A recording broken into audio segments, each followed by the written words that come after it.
Immerse yourself in the profound insights offered by Father Chuck Belmonte as he delves into daily reflections on various gospel passages from the Bible.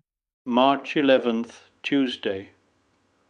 How should I make a fraternal correction?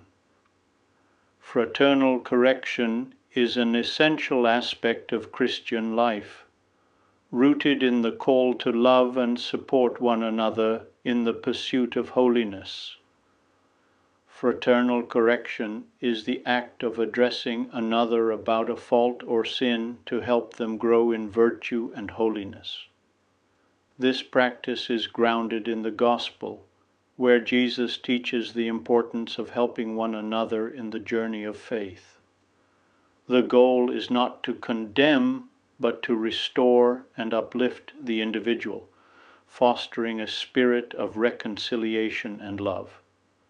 The Apostle James teaches, "My brethren, if anyone among you wanders from the truth and someone brings him back, let him know that whoever brings back a sinner from the error of his way will save his soul from death and will cover a multitude of sins."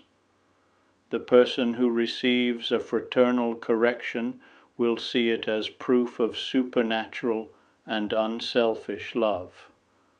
St. Clement of Rome writes, "Let us receive correction and not be angered by it, dearly beloved.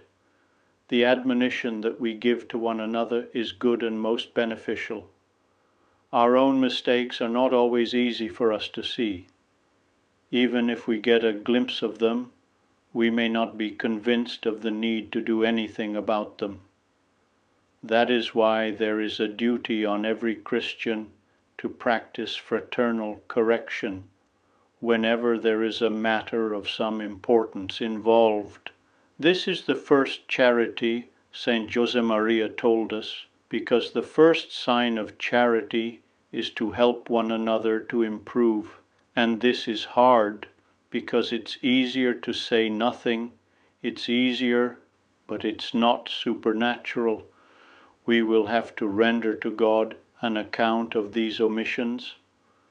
Fraternal correction guarantees our strength as Christians. If we want to live in peace and harmony, this is the order of true charity. Living in harmony means loving one another, being understanding and forgiving towards one another. But there are things that we shouldn't let pass, even though we forgive them. These are the things we should correct. Steps for effective fraternal correction. Self-examination. To see if my life aligns with the teachings of Christ and the moral law.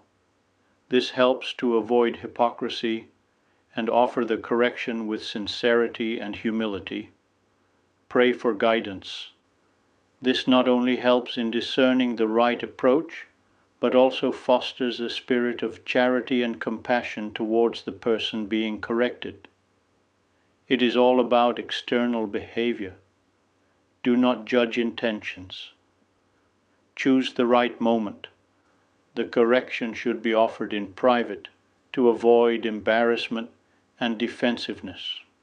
Speak with love and respect. Using I statements can help express feelings without sounding accusatory, such as "I feel concerned about." Be specific and constructive. Suggesting positive alternatives or ways to improve can be beneficial. By following these steps, we can live well in this important aspect of Christian life, fostering a culture of mutual support and growth in holiness. Moreover, we have not only the duty to correct, but also the duty to allow ourselves to be corrected. The ultimate goal is to help one another live out the universal call to holiness.